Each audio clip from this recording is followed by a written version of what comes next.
Inusisa ng mga senador ang ugnayan ni Alice Go at Sual Mayor Liseldo Calugay dahil sa posible umanong sabwatan nila sa krimen. Kabilang sa mga inungkat ang resibo umano ng construction materials para sa pig farm ng pamilya Go na nakapangalan kay Calugay. Nakatutok si Mav Gonzalez. Yung D Aqua Farm, Dong. Lixel, Alice, LIC, and Liseldo. Dongo, Dong, and Go. Tinalo nyo pa si Dong yan, ha?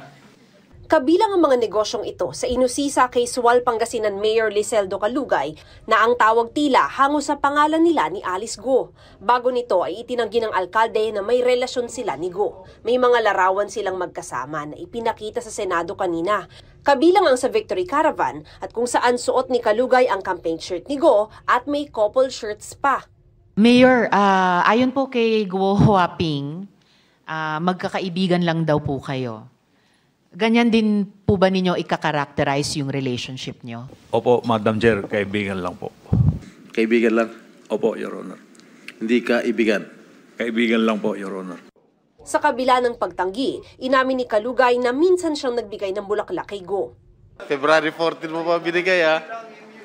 Wala po, Your Honor. Yan po, nagdala po ako ng imbitasyon po doon po sa Kasalang Bayan. At siyempre po, Your Honor, Mayor din po yung pagbibigyan ko, kaya po binigyan ko rin po ng maayos po na bulaklak.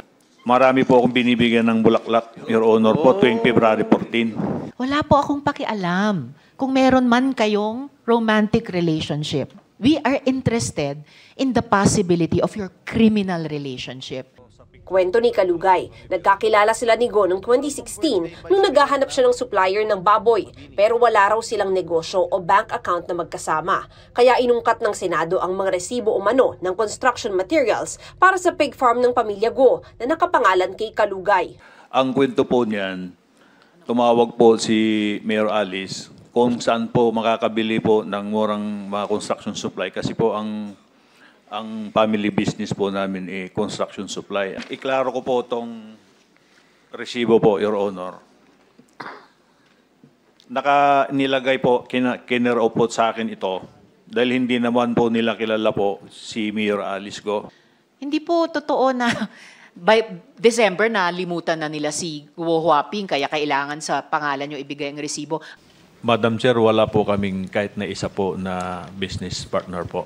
You are under oath. If you keep on lying before this committee, I might force to cite you in contempt. Sinungaling na nga itong girlfriend mo. Sinungaling ka pa rin. May impormasyon din umanong nakarating kay Hontiveros na sa isang property umano ni Calugay nagtago si Go bago umalis ng Pilipinas. Walang tugon dito si Calugay. Kaugnay naman ang pagpapanotaryo ni Go ng counter affidavit kahit wala sa Pilipinas noon, nauugnay ngayon ang sekretary niyang si Kath Salazar. Tinawagan umano siya ni Go para magpahanap ng notaryo at may ipinakuhang dokumento sa bahay niya sa Bamban, Tarlac. Kanino mo kinuha yung dokumento? Nasa drawer po niya, Your Honor, sa room po niya. Ang sabi po niya, i-attach ko daw po sa last page nung affidavit po niya. Alam nyo ba noong araw na yon na wala na sa Pilipinas si Guo Huaping? Hindi po, Your Honor. Ikaw, Miss G, alam nyo ba na wala na dito si Mayor Alice sa Pilipinas noong araw na yon? Hindi po, Your Honor. Wala rin po ako sa posisyon para tanungin kung nasan po siya. Pero nung mga araw na iyon, alam nyo ba na naghahanda na siyang umalis? Bago nung mga araw na Hindi yon? po, Your Honor.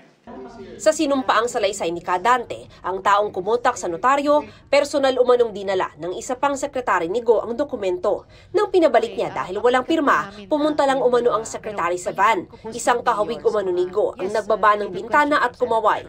Pagbalik ng sekretary mula sa van, may pirma na ang dokumento. Ikaw ba yung pumirma sa affidavit? Kasi alam namin wala na si Guo Huaping sa Pilipinas noon. Hindi po, Your Honor. Sabi ni Go kanina, pinirmahan niya na ang signature page ng affidavit noong unang linggo ng Hulyo. Yung last page po ng document po, na-sign ko po. Na-sign mo saan? Na-sign ko po bago po ako umalis. Sino nag-prepare nitong page na ito para permahan mo?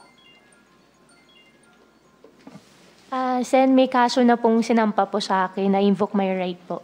Hindi rin umano alam ng mga abogado ni Go na wala na siya sa Pilipinas nang ihain nila ang counter affidavit.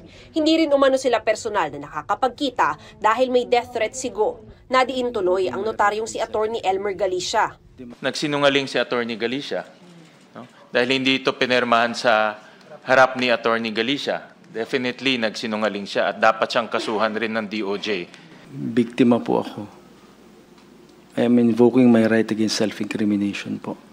Sinabi na naman ng komite ang dating business partner ni Go na si JP Samson matapos hindi tanggapin ang imbitasyon ng Senado. Para sa GMA Integrated News, Mav Gonzalez, Nakatutok, 24 Oras.